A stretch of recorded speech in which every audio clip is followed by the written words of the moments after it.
Olá, amigos. Boa tarde, bom domingo. Em nome da Fraternidade Rosa Cruz, São Pedro, Porto Ferreira, desejamos que as rosas floresçam em vossa cruz. Na vossa também. Muito obrigado. Estamos dando início à nossa reunião de número 54, continuando o tema elemento água, signos do elemento água. Os três signos são Câncer, cardinal, Escorpião, fixo e Peixes, mutável.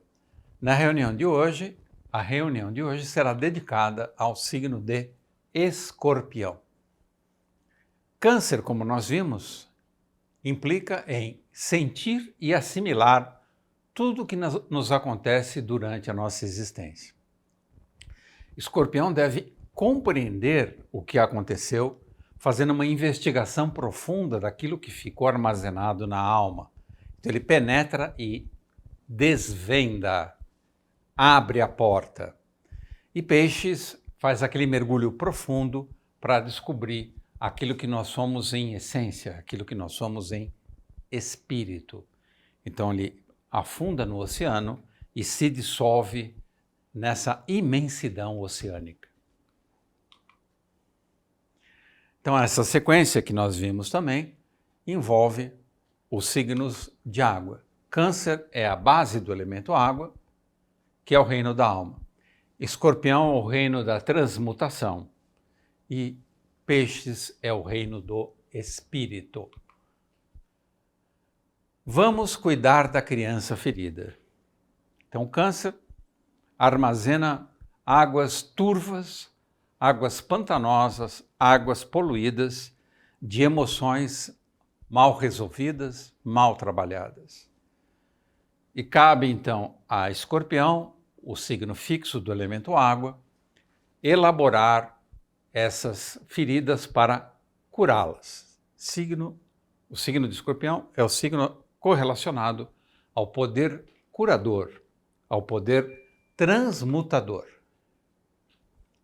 Vamos cuidar de dissolver as cristalizações antes da senilidade, Saturno.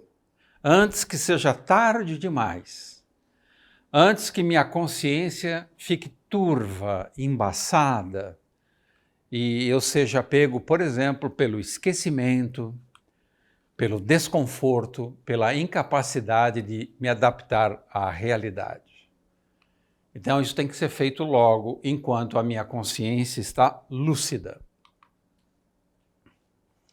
Vamos estudar as leis do destino para evitar os precipícios existenciais, as armadilhas, onde eu posso ser surpreendido, muitas vezes de forma fatal.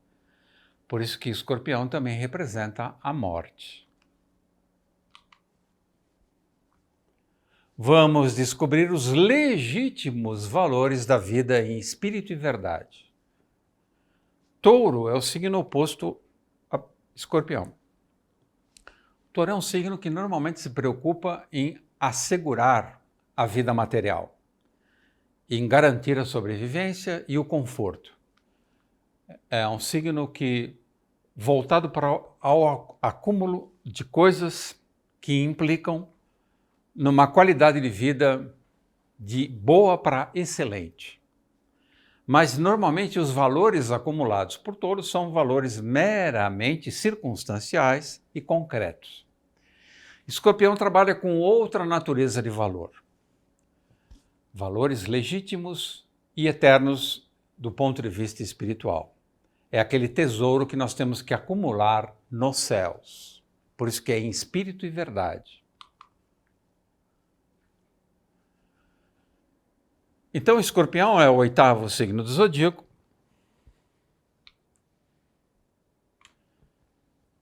E ele representa mudanças de níveis de consciência. Geralmente através de experiências dolorosas, trágicas, até mortais. Às vezes não precisa ser a morte do indivíduo, pode ser a morte de um amigo, de um parente.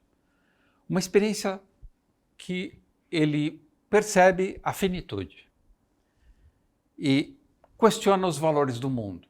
Para que servem os valores do mundo se eu sou finito? Isso é um trabalho de escorpião. Eu tenho que mudar minha maneira de ver o mundo e as coisas, mudar os meus valores, transvalorar.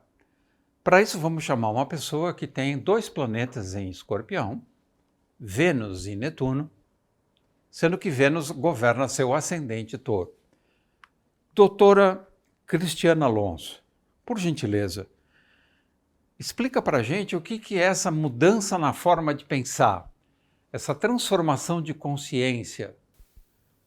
Como é que isso pode ser operado? Por exemplo, como é que você faz isso na sua vida particular?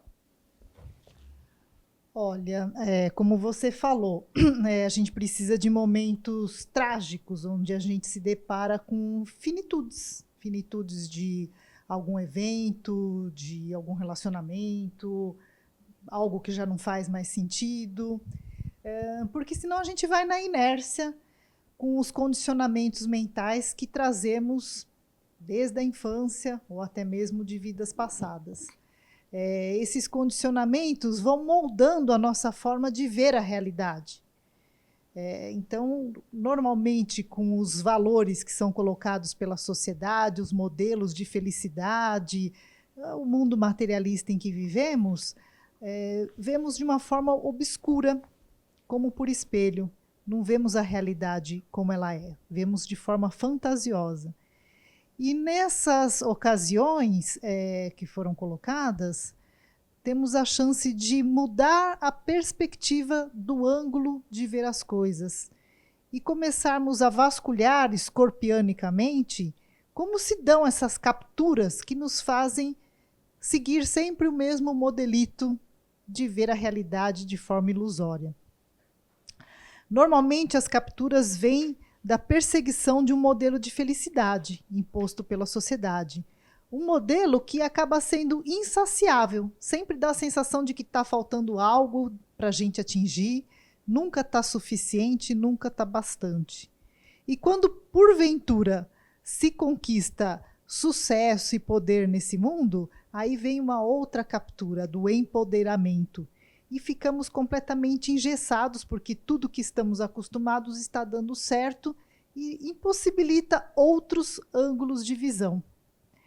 Então, para começarmos a ter outros ângulos de visão a partir de momentos cruciais na nossa vida, é importante que saibamos extrair a essência de todos os acontecimentos. No momento presente, buscar a essência daquilo que está acontecendo e não se fixar em modelos pré-fabricados. Mas, por exemplo, Cris,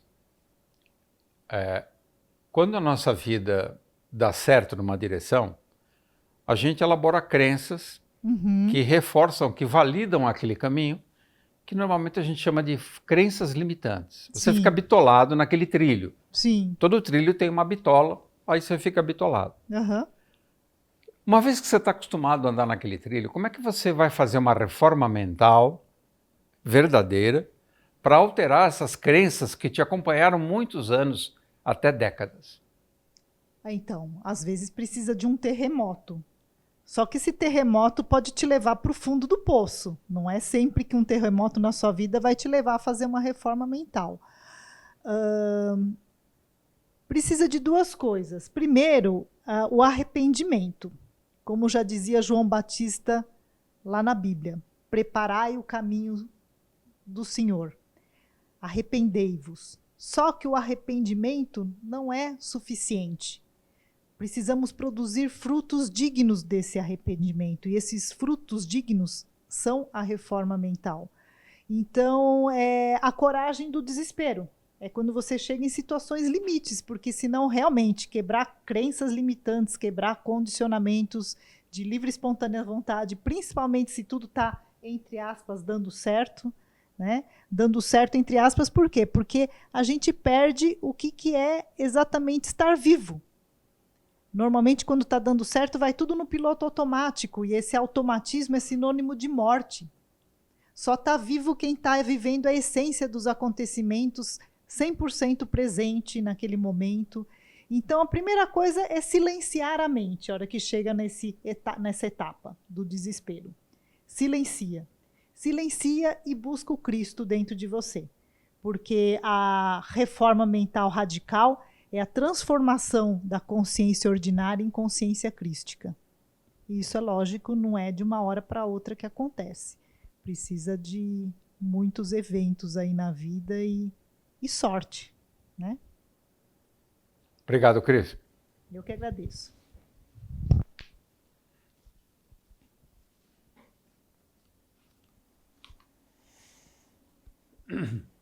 Em Escorpião, o passado que ainda não foi redimido, que não foi trabalhado, não foi reciclado, portanto é irredimido, degrada em flagelo e rancor venenoso, que nós podemos chamar de ódio. Libra, o signo anterior a Escorpião, é onde nós aprendemos a elevar o padrão vibratório da capacidade de amar, através da relação com o outro. É o outro que nos ensina a amar, principalmente a amar aquilo que nos incomoda. Quando esse trabalho em Libra é mal feito, ele se transforma em ódio, no signo seguinte, que é Escorpião. É um ódio que fica diluído na água e vai para as profundezas da alma. Esse ódio, ele se transforma com o tempo em desejo de vingança e em ódio mortal.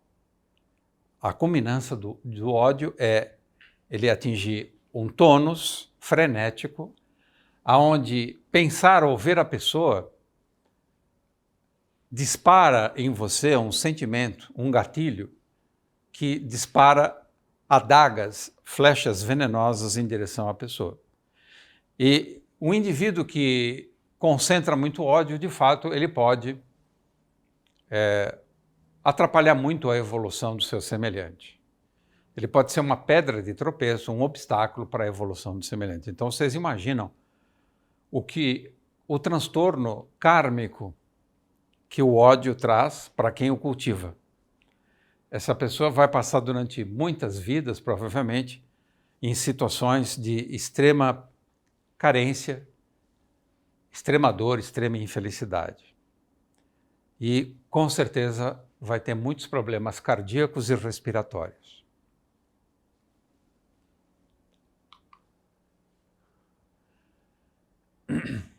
Então, a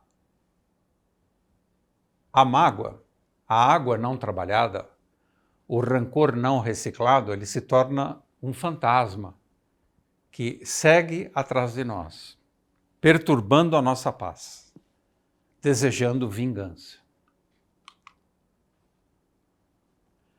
Então, esse rancor, esse ódio, é alimento dos demônios.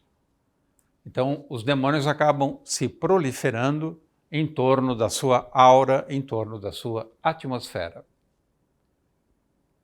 Então, a imagem clássica da Medusa, ou entidades que portam dragões e serpentes, várias cabeças, a Hidra, são formas degeneradas do signo de Escorpião. É o inferno no qual esse signo pode levar um espírito. Ressentimentos convertem-se em ódio mortal e desejos de vendetta e vingança. Tem um filme chamado V de Vingança, muito bom, onde uma pessoa é torturada por um sistema político extremamente opressor, ela é queimada viva, só que ela não morre, e o projeto de vida dessa pessoa, a partir de então, que ela sobrevive, é destruir todo o império que tentou destruí-la. E ele consegue. Por isso chama V de Vingança. Vale a pena assistir esse filme.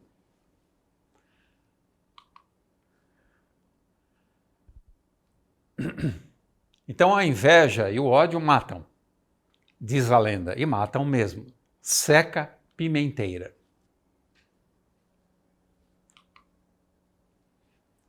Convulsões diabólicas e infernais, pragas e feitiços. Não precisa fazer um ritual de magia negra. as formas mentais que uma pessoa elabora, aliadas a sentimentos sombrios, infernais, densos, tenebrosos, endereçados a alguém, a uma situação, podem, de fato, como prega, né, a história da magia negra, destruir a vida de pessoas ou grupo de pessoas.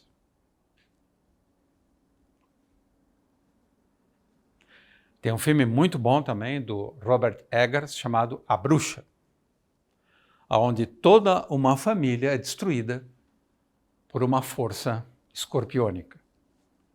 A Bruxa, Robert Eggers. Assistam.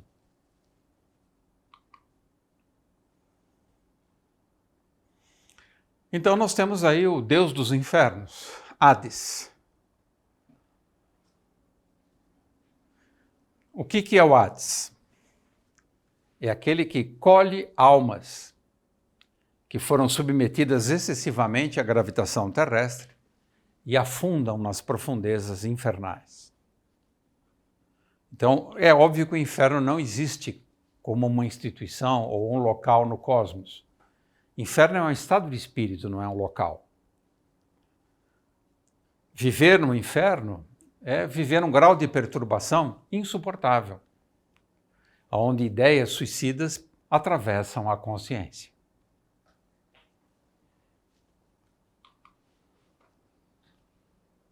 O olhar que invade e apodera-se da intimidade. Então, Escorpião tem uma forma de penetrar na alma alheia de forma quase que vampiresca.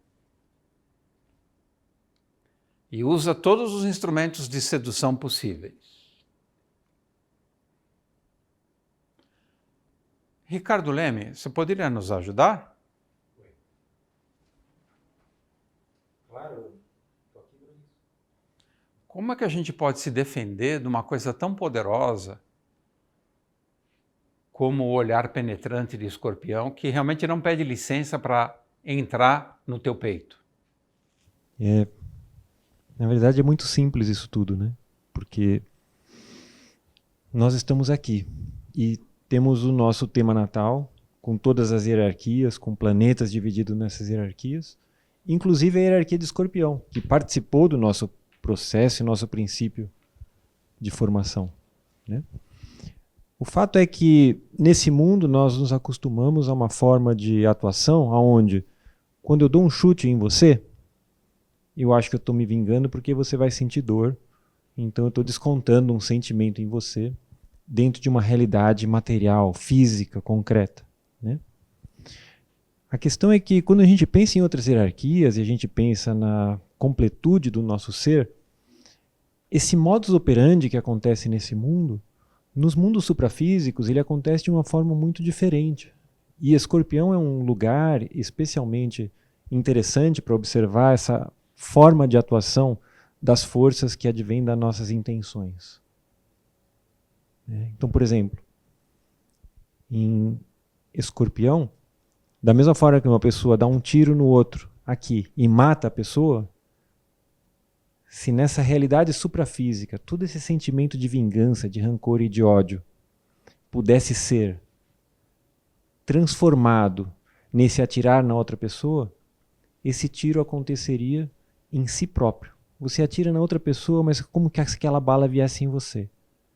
Então todo esse ódio, toda essa necessidade de vingança é uma espécie de freio de mão que você puxa na sua própria vida. Então essa questão de proteger-se desse olhar do outro deve começar não se preocupando com o olhar do outro, mas com o seu olhar para com o outro. O seu olhar é bondoso?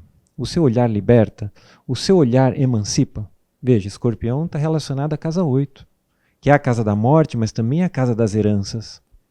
Então, na medida em que eu me comporto de uma certa forma com essa casa, ela pode tanto me gerar ganhos, quanto sérios prejuízos.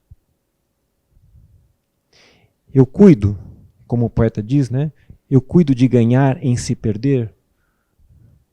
Eu percebo que quando eu perco, existe uma vitória, existe um alívio, e que se algo pode ser retirado de mim, esse algo não me pertence? Eu tenho essa clareza? Se eu tenho essa clareza, não há olho que adentre o meu território e possa me lesar. Mas para alcançar esse grau de transparência, é importante também que essa mansidão seja alcançada dentro do nosso próprio olhar. Então essa defesa é muito mais um comportamento pessoal do que a necessidade de criar um mecanismo de treinar uma arte marcial para se defender de alguém que venha te atacar. Na medida em que você se purifica, essas forças se tornam recursos pessoais, se tornam oportunidades para um exercício, do que a necessidade de um desgaste protetor como autodefesa. Né? Você vê que é uma coisa simples no fundo. Né? Às vezes, nessa coisa de se defender do outro, você esquece que em outra situação similar, você é inadequado. Essa similaridade, perceber a nossa inadequação, é muito comum. A gente vê com clareza, né? A parábola mostra, né? O cisco no olho do irmão, mas a trave no nosso, ela é de muito difícil percepção.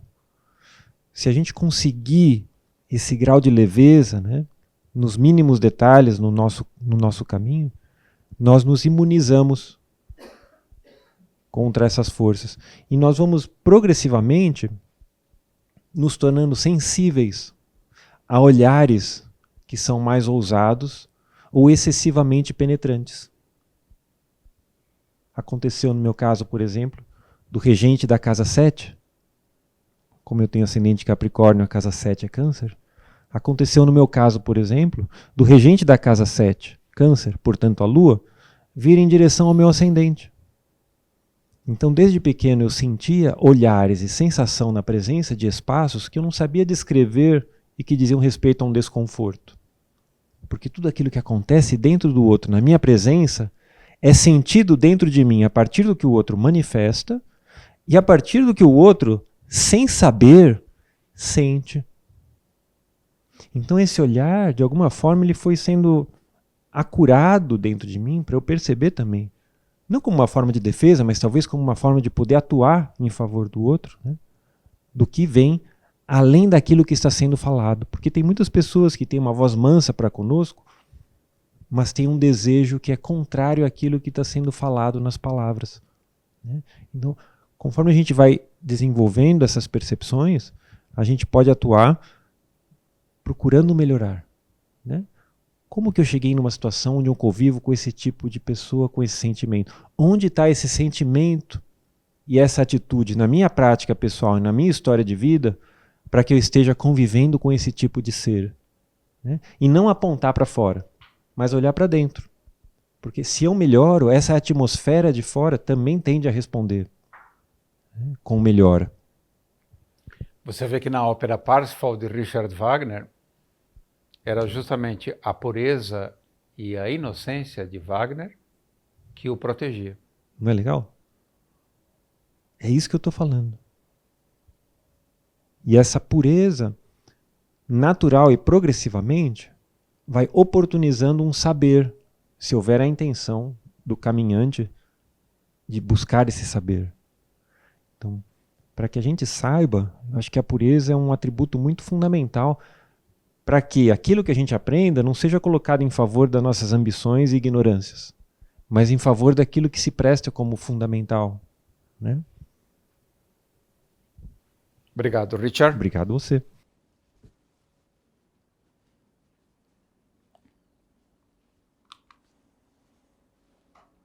Terrenos perigosos. Escorpião tem uma atração natural por terrenos minados, explosivos. Visitar locais proibidos. Porque Urano fica exaltado em Escorpião. Então, há algo de menino rebelde, há algo de eterno adolescente revoltado em Escorpião, que quer romper com aquilo que está instituído. Se o local é proibido, ele com certeza não vai sossegar enquanto não penetrar nesses recintos. Encarar tabus. Freud, Sol, Touro, ascendente Escorpião.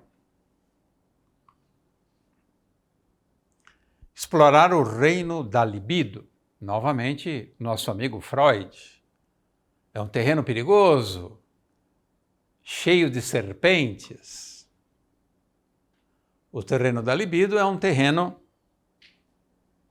que é o ponto G, que contém o ponto G da maior parte dos seres humanos. As questões da sexualidade normalmente são muito problemáticas e mal resolvidas na maioria das pessoas. É um local de muita frustração, muito desconforto, muito descaminho, muita repressão, muito tabu.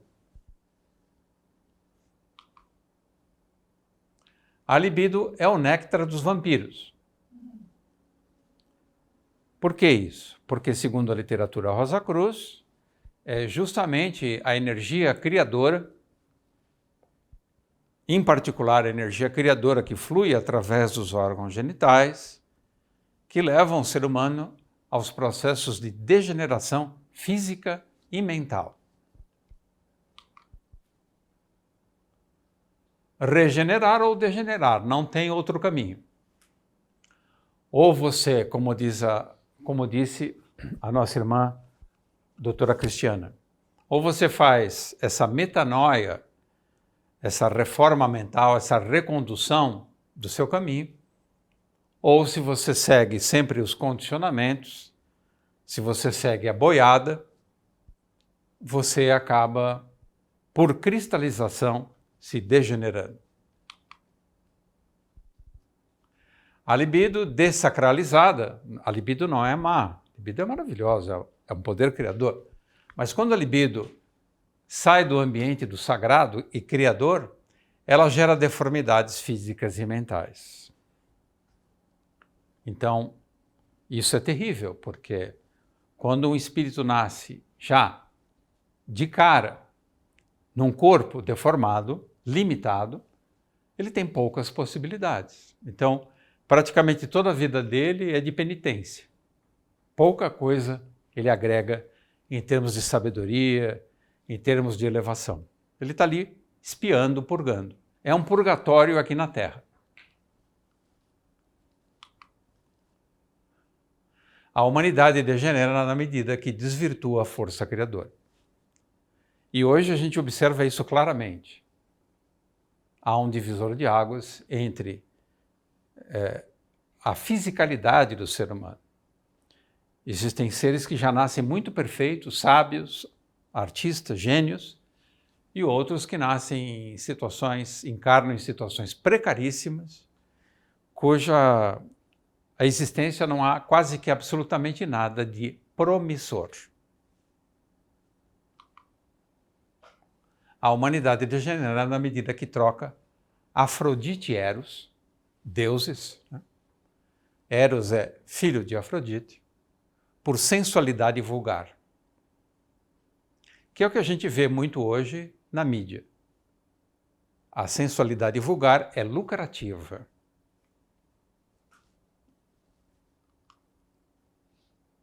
A humanidade degenera na medida que troca arte por pornografia.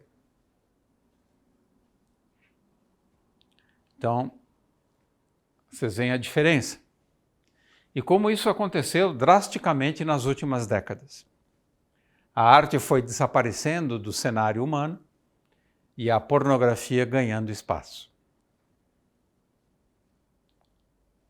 O filme recente, Pobres Criaturas, ele vai mostrar isso na justa medida, de uma forma muito artística e bela, né? E como isso aconteceu. Então, recomendação do anjo bom, hein? Olha, a recomendação de anjo é bom vocês seguirem. Porque senão ele anota no livrinho lá em cima. É verdade. Yorgos Lanthimos, diretor grego. Pobres Criaturas.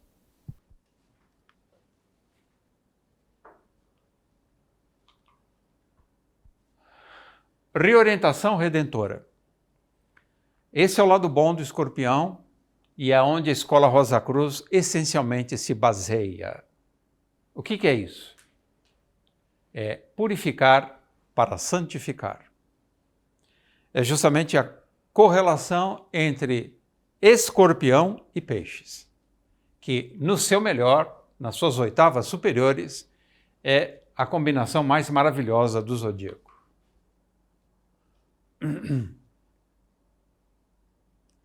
Então, em Escorpião, nós temos o trabalho de Marte, Urano e Plutão, em Escorpião. Quando o trabalho de reciclagem, de reforma mental, como disse a Cristiana, de purificação, de limpeza da alma, como disse o Dr. Ricardo, é bem feita na usina da consciência, o trabalho destilado alquímico é convertido em poder espiritual em peixes, elevando o padrão vibratório de Vênus, Júpiter e Netuno. Esse é o caminho da redenção espiritual através do elemento água, que é o caminho preconizado pela Escola Rosa Cruz.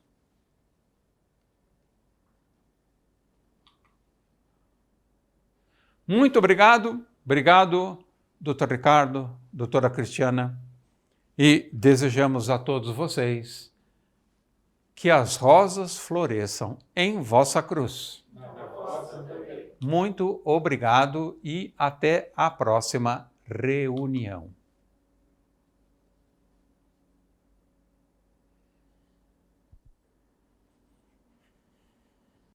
Se você gostou do nosso vídeo, se inscreva no canal e ative o sininho. E compartilhe com os amigos. Que as rosas floresçam em vossa cruz. Na vossa também. Obrigado.